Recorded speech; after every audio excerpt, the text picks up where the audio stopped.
What's going on, guys? I'm Steve. Welcome back to the channel. Welcome back to another video. If it's your first time stopping by the channel, hit that subscribe button. Trust me, you won't regret it. If you're a returning subscriber, as always, guys, welcome back, and I do appreciate support. Guys, we've been covering the story out there in Detroit, Michigan. Shout out Detroit, in which a young lady who lost two of her children to exposure while they were homeless in a minivan in the parking garage at a local casino out there in Detroit. She got on the local news network and was talking and explaining the situation from her side about how she wasn't getting no help, and you know how she tried to revive her son and how she felt about losing two children out of her four. And it's a heartbreaking story. And earlier, you know, when she made this video, when she made this, when she was on the news, I did a video about it and I gave my honest assessment of it. Do I think she's a bad person? No. But it's a lot of holes in the story as far as, seeking help and just, my opinion. You guys can check that out. It'll probably be in the pop-ups at the end of the video. But I tried not to really say anything like really bad except, just speaking about the obvious, of what I seen with, how I looked at the situation. It's never easy losing a child. I don't know how it is to be homeless with children, but I do know how it is to be homeless and how there are programs out here if you look hard enough or the situation you deem desperate enough. And reason why I'm talking about this right now is because the local news media has gotten a hold of the father of the two children that expired. May they rest in peace.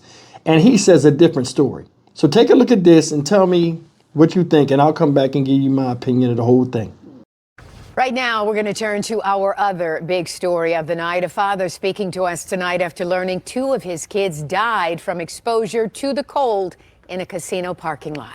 Yesterday, 7 News Detroit reporter Darren Cunningham spoke to the mother of those two kids about the tragic situation. Yesterday, I woke them up to wake them up from school. My son wasn't moving. And I kept saying, Freddie, please get up. Please. Well, tonight, Darren is getting the father's side of this story, hearing about the moment he learned two of his children had passed away. Darnell Curry Sr. wiped away tears while talking with me about his children, Darnell Jr. and Amelia, and the distressing phone call he says he took from their mother, Tatiana Williams, on Monday. I went to the gym. As soon as I got on the treadmill, she called saying, can I make it to the hospital right now? They got him. I was hoping it was a sick joke, but it wasn't. According to Detroit police, 9-year-old Darnell Jr. and 2-year-old Amelia died while sleeping in a vehicle at the Hollywood Casino at Greektown parking garage.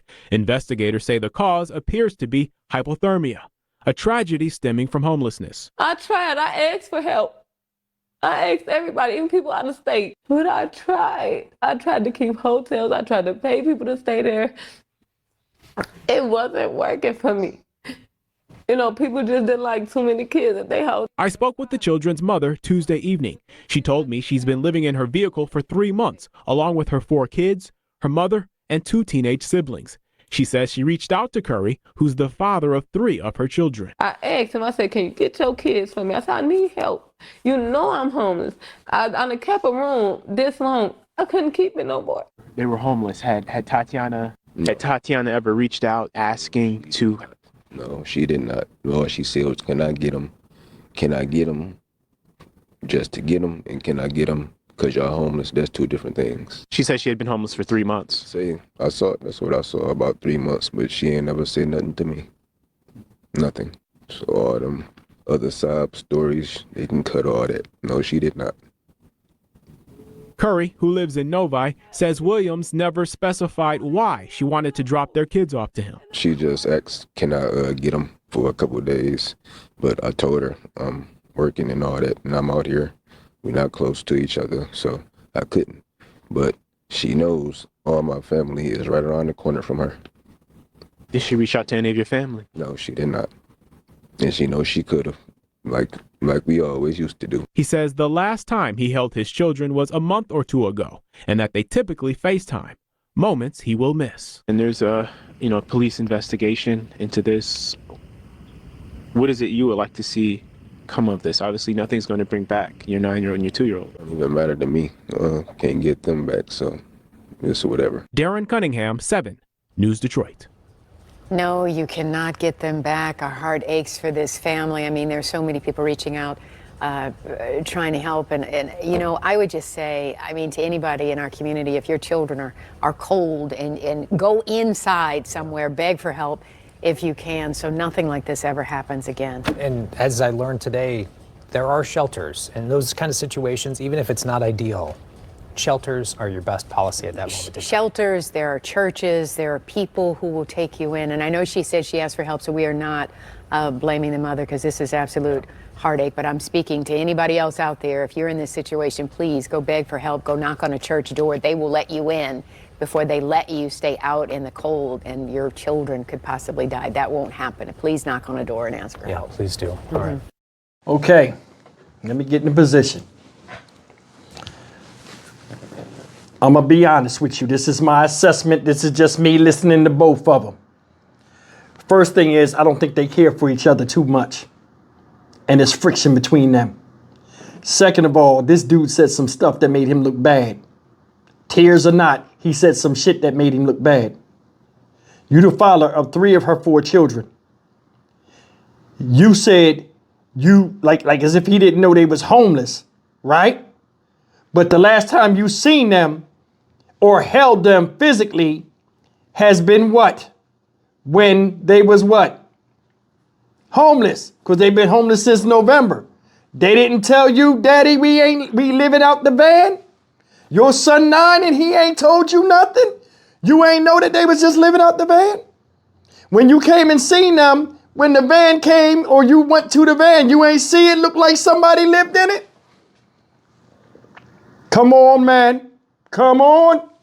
Now, I done said it was some holes in the stuff she was saying where, like, you know, as far as like seeking help and the way I looked at it. But this right here don't make it no better. She could have went around the corner and talked to my people. They used to live right around the corner from her like she always did. First of all, you make the call. They're your kids. They're your people. Does that make sense? Yes or no? Them your people. You don't just drop your kids off somewhere else and you ain't there. Now, he said they live far apart. I can't take the kids because I'm working. I understand that. But a situation got to be grim. He said taking the kid, getting the kids and then taking them full time is 2 different things. You never asked questions when she asked you? The way that girl talked, I'm more than sure he knew them kids was homeless. He don't like her. Or he might not like the mom. It's something where it was friction between them and he didn't take the whole thing serious. And now the kid's dead. You see how he's standing up there? He crying and all of that stuff? I think that's guilt. What y'all think? I think that's guilt. You know what I mean? Coming from a standpoint of a man, looking at another man being hurt, I think he got guilt. Talking about he was at the gym, he dressed nice. She looked like shit in that damn interview. She's struggling going through it. Them your kids. Put your differences aside. Yeah, you can work, but you got a house that got enough space for people to sleep in the house, even if it's sleeping on the floor.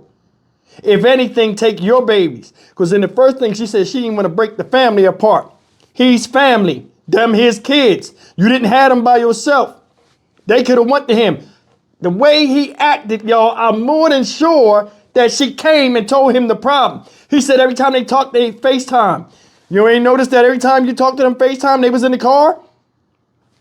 I mean, they're living out the van. Like, how did you not know this shit? And you seen your kids a month ago? And it been cold out there. I talk to King all the time. They always got snow and shit in Detroit. Come on, man. Something ain't adding up. Something ain't adding up, man. Leave me your comment in the comment section, man. For real, I mean, I'm trying to figure this out. I said what I said about her, about searching for help and all this other stuff. But damn, come on. Come on. He got to take some of that blame, because when this first happened, I'm like, where the dude at? Where the dads? Or the dad? 3 of them 4 kids is yours. And 2 of them gone. She spoke to you before to get them. I don't see her just saying, get the kids, and not telling you why. That don't sound right. Leave me a comment what y'all think. I'm Stock Market Steve for the Dynamic Reason channel. As always, like, comment, share, and subscribe. A lot of people got kids, don't have no plan. Go day by day, things fall apart, and the children suffering. You see it right here. May both these children rest in peace. And hopefully these people will learn lessons, because the failure was on both of them, in my opinion. I'll see you in the next video. Take care.